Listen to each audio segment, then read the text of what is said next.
If you're tired of not making progress and you're ready to be the artist you know you're meant to be, you're in the right place. You're listening to the Singer's Path podcast. The Path, or Performing Artists Training Hub, will cover everything, including singing tips that actually work, advice from top industry professionals, and life-changing mindset shifts. Out with the starving artist and in with the thriving artist. I'm your host, Sarah Bishop, professional singer, actor, educator, and entrepreneur. I'm not afraid to speak the truth and stop the gatekeeping of quality information so you can actually become the artist you dream of being. So let's get on the path, shall we? Even though we're all on our own journeys, it always helps to have a guide. Hello. Welcome back to the Singer's Path podcast. It's me, Sarah Bishop, your host. I already said that in the intro, but just in case you forgot in the last 2 seconds, that's my name. I've been really feeling like, as I've been doing this podcast, I've been channeling Robin from Stranger Things. I was like watching the series and I was like, I wonder who I am. Am I a Nancy or am I like an Elle? No, bitch, I'm fucking Robin. I'm 100% Robin. Like, I look like her. I was like, oh, I like that. I love Robin. I think that actor did an amazing job. Anyway, I digress. Today, we're going to talk about some really fun things. I say this every time and it's the kiss of death, but we're going to see if this actually works this time. I have been saying that this is going to be a special 4-part series where we're going to dive into the number one things that I get asked, the top questions that singers have. And we're going to dive in, give you a punchy rendition so that we can really give you some fucking answers already. Okay. And really help you understand, sorry, that's my cat, understand how to debunk either some, beliefs you might have about some of these questions, areas of your voice, and really offer you some actual support to have a better relationship with your voice when you get these questions answered. Okay. So this is a special 4-part series, and we're going to be diving into a big one. And I'm on live again. I like to do podcast live and podcast and do TikTok live at the same time. And today we're going to talk about breath support. What is breath support? Is breath support important?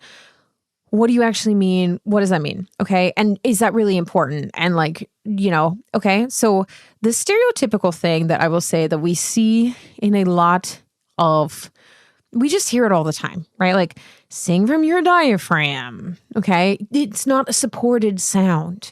You need more breath support, more support from your stomach, breathe from your stomach, breathe. Sometimes you get breathe from your hoo-ha. Like people, they say breath support and it's so incredibly vague. And so is sing from your diaphragm. It sounds incredibly vague. What the fuck do you mean?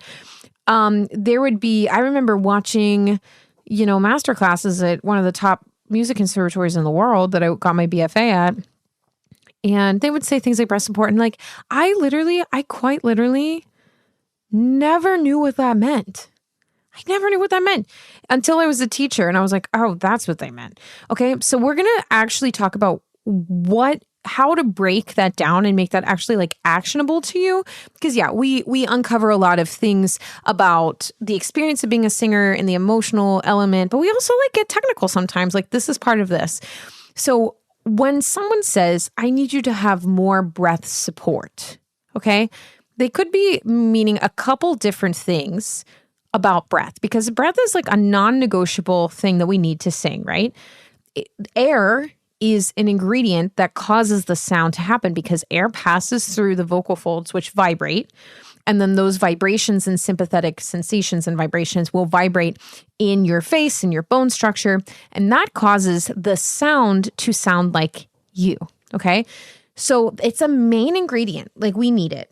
So when they say breath support, I think when you first start to sing, a lot of focus is put on the quality of breath.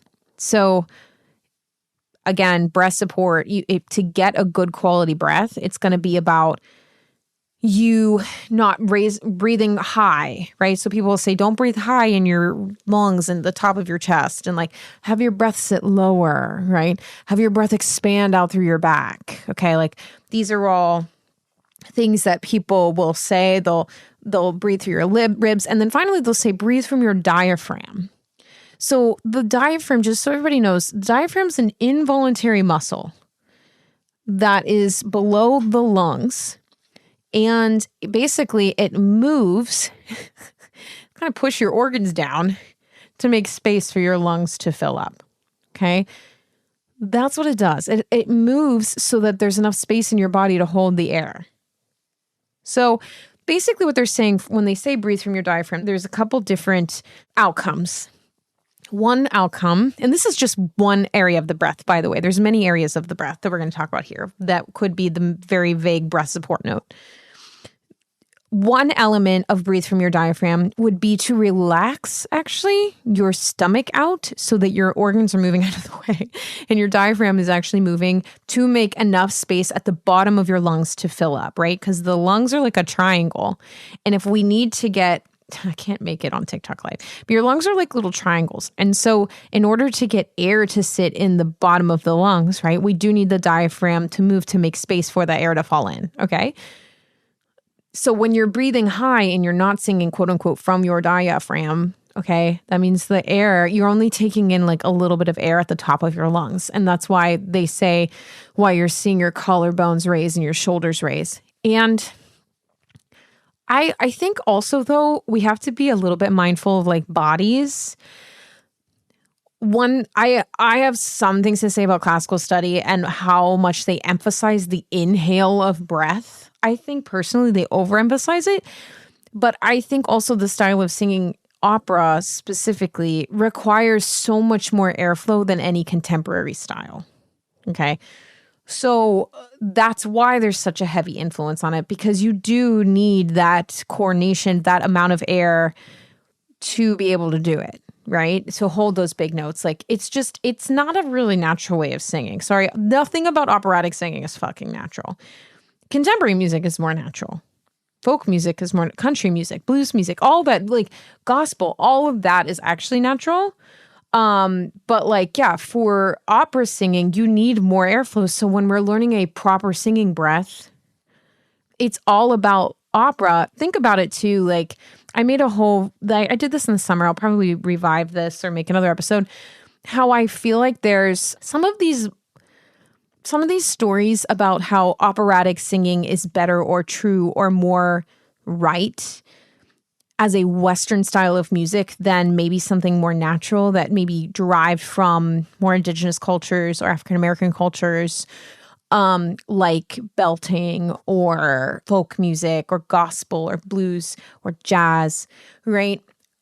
And they look at rock and roll, they look at these other styles for a long time as being incorrect, because they weren't conforming to their proper singing ways of all of this air and this kind of unnatural singing style. And then there's other people making music. They've been making music all the time, but because it's in like a different class, like you have to invest money, like no matter what, like most people aren't born being able to perfectly sing opera.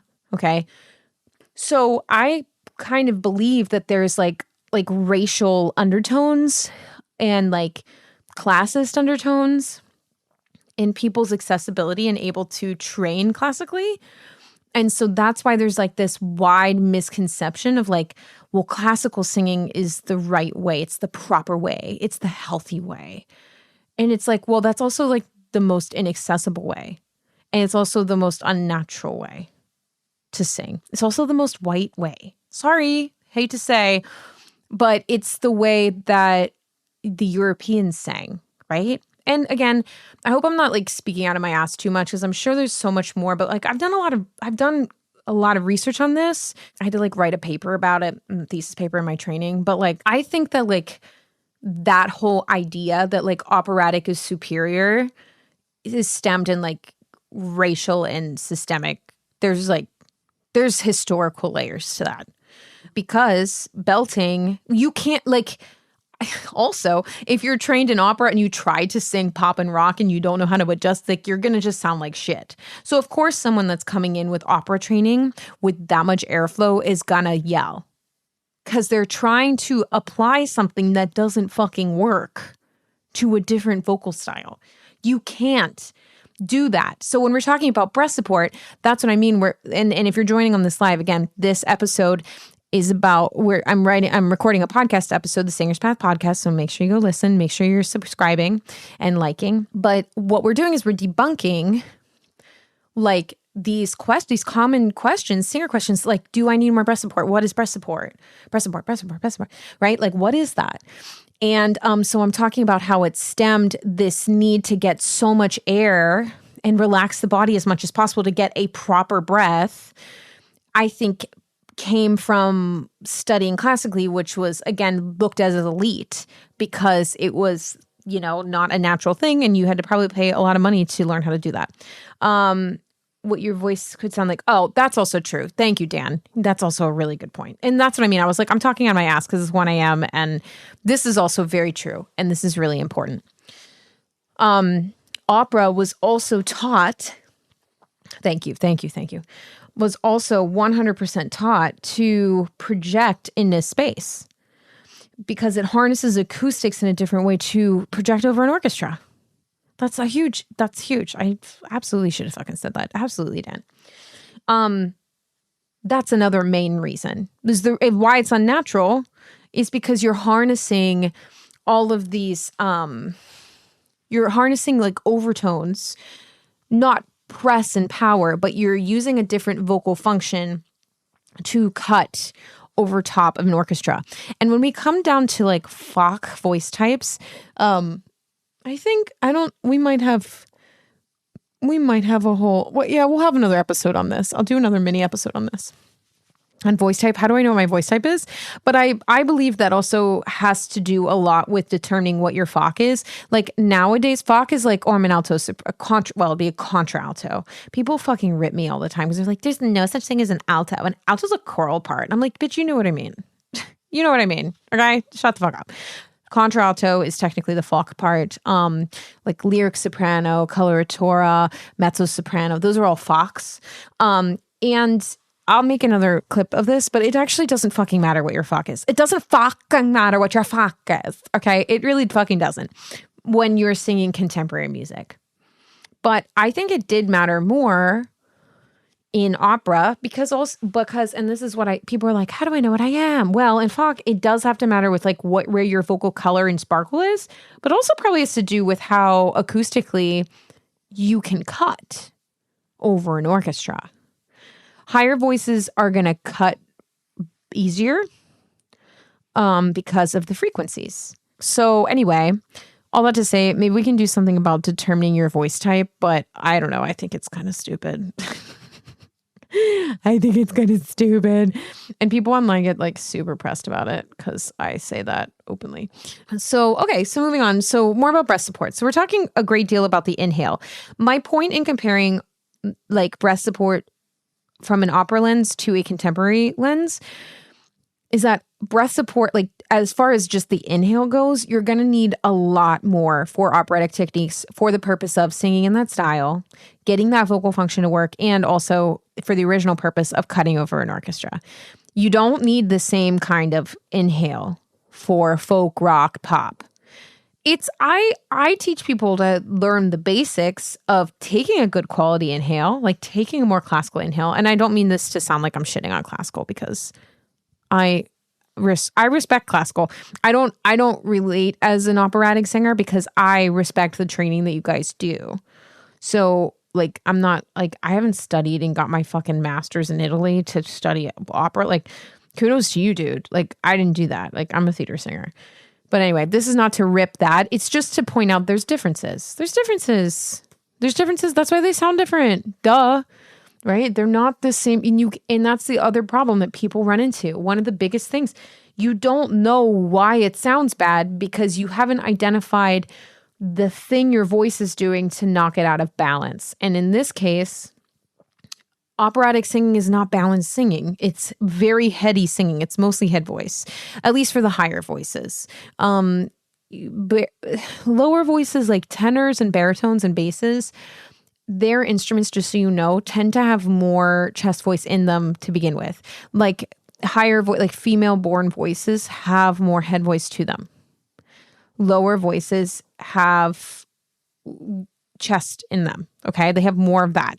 So they don't sing in head the same way. They like mix more in classical music than I would say higher voices do. Anyway, I'm getting off track. We're going to keep this punchy. So we have the inhale.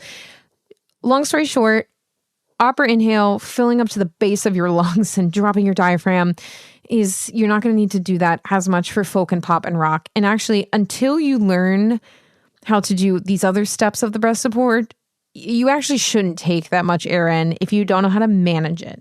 Okay. We're going to talk about breath management and maybe reframing breath support as being more focused on breath management, because that's how I would say is actually proper use of breath and like actually what people really mean when they say breath support.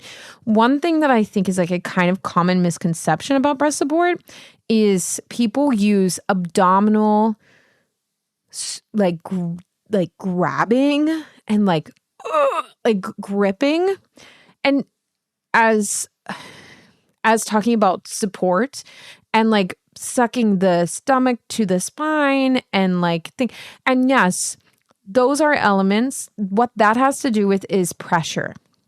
So that's air pressure. So again, already we're kind of talking about three different elements when someone says breath support. Like, what the fuck does that mean? Is that the inhale? Is that pressure, back pressure, supraglottic or subglottic, right? Supraglottic is pressure over the vocal folds and subglottic is pressure under the vocal folds.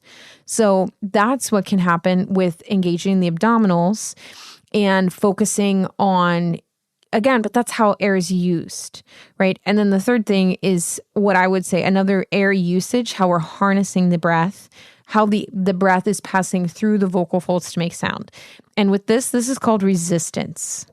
Okay, so this is another element of breath that could be construed as support. Okay, so I would say, I think if you follow me at this point, you get this. Don't just like one size fits all singing. Okay, just don't fucking do that to yourself. You're going to confuse yourself. Okay, different styles require different things. Okay, learn the basic and then know it can be flexible for your body, what your body needs to sing the phrase. When anybody's like, how much air should I put in? How much breath should I put in for this breath support? However much air your body feels comfortable holding and singing the phrase on. Okay?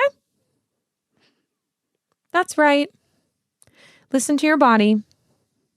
Sierra, hey. Yeah, another fellow voice teacher. I agree. Yeah. And I think, again, like when I was studying opera, that was the thing. Like, your voice needs to be bigger. We need more air, more air, more air. And again, in a different vocal function, sometimes having more air in the tank can actually help with chord closure. Like that element in that coordination can contribute to better chord closure, a fuller sound, the type of resonance we're going for. Yes. But in a classical lens. Now, are some things on the inhale that you take going to relate to rock and pop? Like when I'm singing So Much Better from Legally Blonde, and I'm going to hold that 32 fucking bar cut of the song before and hold that one at the end. That was it's 1 a.m. as I'm recording that. That was not good. But as I'm holding than before and I'm holding that note, I better take a big ass breath. I'm not going to fucking make it. But what's more important in other styles, and actually in any style, is how you use the air. So yes, we've talked about like, oh, it's breath support in the abdominals. You might need to bring your belly button and spine a little bit. You might need to feel that kind of like put your attention, your focus on the diaphragm area. That might help you it's like a mind trick to help you balance the air pressure. Really what it is. Or it could be a subconscious cue even for you to be dropping your larynx more, resting your larynx, taking a deep open breath. Sometimes there's so many connections to the psychology of how your brain works and to get your body to do this like really weird, subtle thing, which is singing. It's like the most complex thing you can do is singing. Like literally the most complex thing you can do as a human being is to sing. Okay. And it's crazy. And so sometimes, again, that cue, just to translate for you, it might not be that there's anything wrong with your breath. They might be saying drop and sing and put your focus on your diaphragm to get you centered in your body and get your larynx more rested. Because if you're thinking dropped, another part of your body might release, right? So when voice teachers or professionals give cues, I personally believe sometimes they don't even know what they're asking for. And B, sometimes they're just saying it because they think it's right. Or C, they're not really properly communicating. Like they're not being specific. And that bothers me for you because you're like, I'm trying to do what you want. I don't know what the fuck you're talking about. Okay. So these are these elements of breath, right? So there's inhale, there's pressure, and then resistance. How do you use the breath? And then based off of resistance and pressure, that's going to affect resonance along with shape in your mouth. Okay? All of that is what informs the sound. And it's pretty cool, right? This whole mechanism, like the voice is a machine. It's like this mechanism of like pulley systems of like your vocal folds like stretching and thickening and, you know, your pharynx like narrowing and the larynx raising and lowering and the tongue being connected. Like it's quite a complex little machine. It's pretty beautiful actually. And it's actually fucking wild that we're able to make these sounds with literally muscle air and shapes of our face. Like that's ultimately, if we're going to like grossly oversimplify it, that's what it is. Let's talk about one more element that I kind of just breezed over. I did talk a little bit about the pressure aspects, right? So we have inhale, we have air usage, which is pressure and resistance. So with pressures, right? Subglottic, supraglottic. I wouldn't worry about that too much beyond if you have too much subglottic pressure. I'll say this. If you have too much subglottic pressure, like you're squeezing your belly in, it'll kind of feel like you're trying to flip a table and it's kind of this squeezy thing. And I will say personally on my own vocal journey right now, I'm dealing with a fucking pesky ass little squeeze because I was belting a lot. And I also have some nervous system response things. I'm like dealing with changes in my life. So like sometimes our system can get activated and then that can sabotage our sound. But anyway, subglottic pressure like and muscling on things feels fucking terrible. So 0 out of 10 recommend. So if you have too much think about singing. Here's one other thing I'll say. Think about singing as the rule of opposites. Okay, I'm gonna say that again.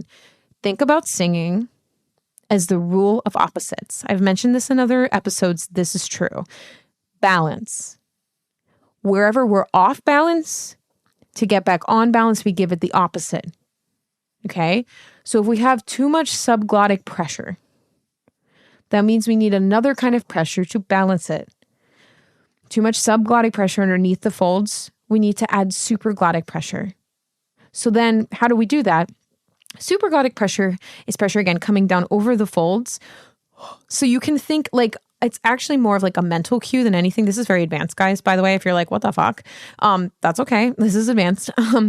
Supraglottic, if you have too much supraglottic pressure, it'll kind of feel like the sound is like bottoming out. And if you have too much subglottic pressure, it'll feel like it's squeezing from the bottom.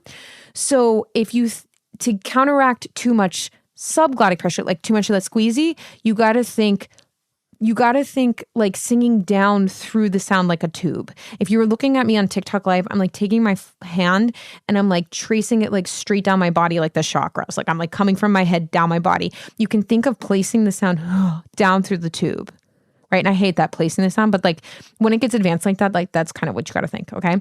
So too much squeezy, constipated butthole squeeze sound. Okay, sorry, that's not professional, but tonight I'll be tonight. That was way too squeezed, but like you're not even phonating. That's like muscle dysphonia right there.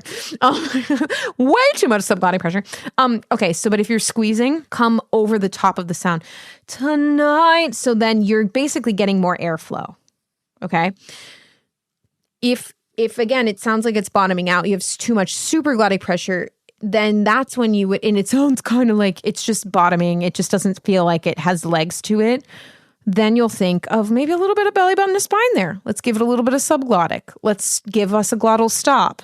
Okay. Let's think of like in rock music, there's something called compression that you can actually do, which is almost in a way like compressing it like a producer would compress it.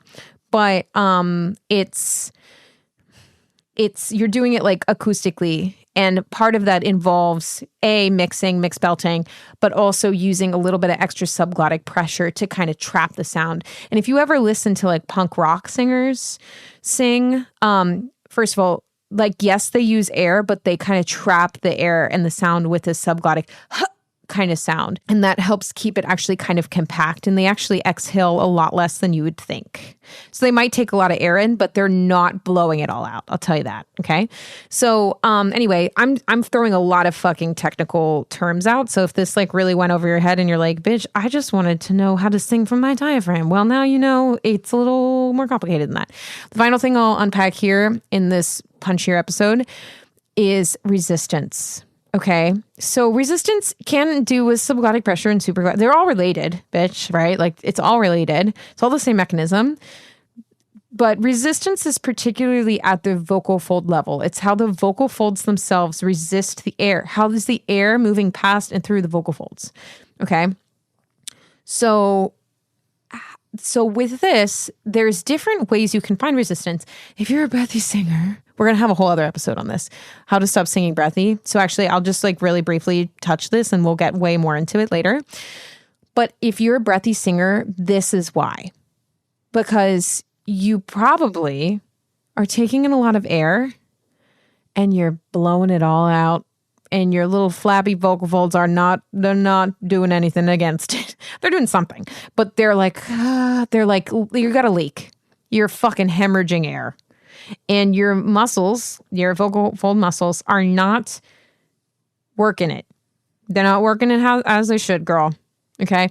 That's why it sounds airy. Now, in the next episode of all the things that singers really want answers to, we're going to talk about how to fix that. Okay. Now, I will say one thing here. If you like at all what I'm putting down, first of all, make sure you like and subscribe the Singer's Path podcast. Make sure you're following it on Apple Podcasts. You're sharing it with your friends. If you want to leave us a 5-star written review and take a screenshot of it, if you email it to us at singerspath@gmail.com, we will enter you to win a free lesson with me, which I love. Obsessulated. Thanks. So send that to us. And we would love that. And we'll enter you to win a free lesson. Love to connect with you.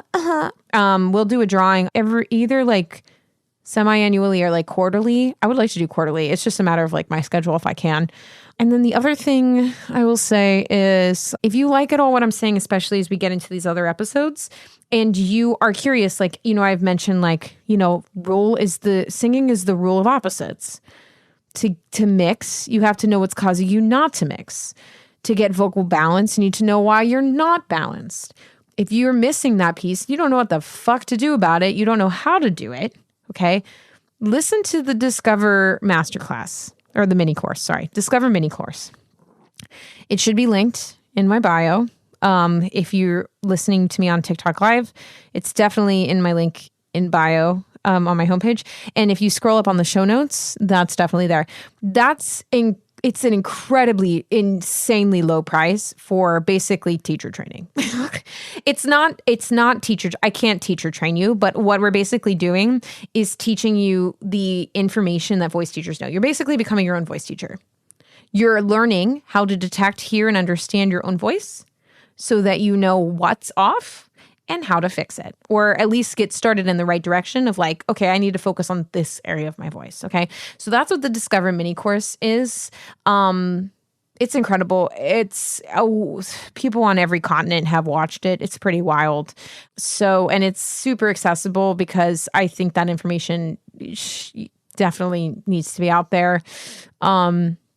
So yeah, and you can watch it a bunch. You can take notes on it. There's a PDF that teaches you like the tools that you can use. That's part of it. And also, unfortunately, if you're listening to the podcast, if there's still spots available for this, if like the time this comes out, there's spots, there'll be a link below on the podcast. If there's no spots, then sorry, it's like registration is closed. But if you're on live, I'll tell you this, group lessons are now live. Registration for group lessons. If you want to work with me, that's how to do it. Okay. So if you like what I'm talking about, if you're like, shit, this bitch knows what she's talking about, let's go. And you want to work with me and you're like ready to fucking grow, bitch. you're ready to feel really good about your voice. You're ready to sing what you want to sing. You're ready to train your ears. You're a teacher. You want to be a better teacher by listening to other singers, watching another teacher work with singers, getting worked on by yourself. Like you want one-on-one attention, but like at a fraction of the price that it would be to take with a top teacher in New York. Guys, taking a private lesson with a teacher in New York is like $250+ an hour. Okay. I think the group lessons come out to like $50 a class. You get one-on-one attention. And listen, if that's too expensive to get attention from a top teacher, there's other resources, baby. Watch Discover. Okay. That's a lot of info. Take a private lesson. We have associates. We have Lily and Jeremy. We have people to work with, different tiers. Take a half hour with them. But honestly, their half hour is not going to be that different from taking group lessons. Sorry about it. Right? Like I said, top teachers charging over $250 an hour. 100%. Okay. Because they're valuable. They know shit. We know shit. I spent thousands of dollars to learn this, right? So this is another way to make it accessible. If you want help, you want personalized help, that's how you get in. Unfortunately, again, if you're listening to the podcast, I'm not sure that that's still available anymore. But if it isn't, maybe make sure to join the wait list, because joining the wait list, you'll be the first to know next time the registration is open. And then also make sure you have the prereq pillars, because pillars is a prereq to do it. So if you're watching the live right now, just know that if you've never been my student, you do have to have pillars to join. But there's also a bundle. You can do them together. So up to you, whatever you're able to do. Okay, you can either get the bundle or you can just get pillars and join next time. I can't guarantee the next time I'll be doing it because of life stuff. But anyway, if you're drawn to me, if you like what I'm putting down, just get your ass in class and I'll see you. Let's make some progress, okay? And if you're on the podcast and you missed the opportunity to register, I love you. I'm sorry. Go watch Discover, register for the wait list. I have many things to help you in the meantime, and I'll connect with you next time, okay? Just make sure you get your emails, okay? Anyway, I love you guys. I'm going to pause. I'm going to stop this episode. I'm going to keep recording on live, and we're going to go to the next part. I'll see you next time for the part 2 of how to stop singing breathy. That might come out as part 2. That might be 3. I don't know. We're going to get to more of these much wanted singer questions, okay? I will see you next time. Have a good one. Bye-bye.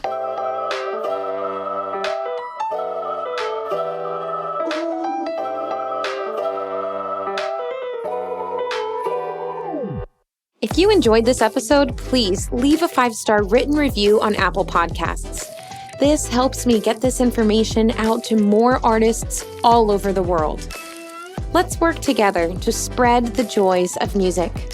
Until next time, I'm your host, Sarah Bishop, signing off from the Singer's Path podcast. Thanks for listening.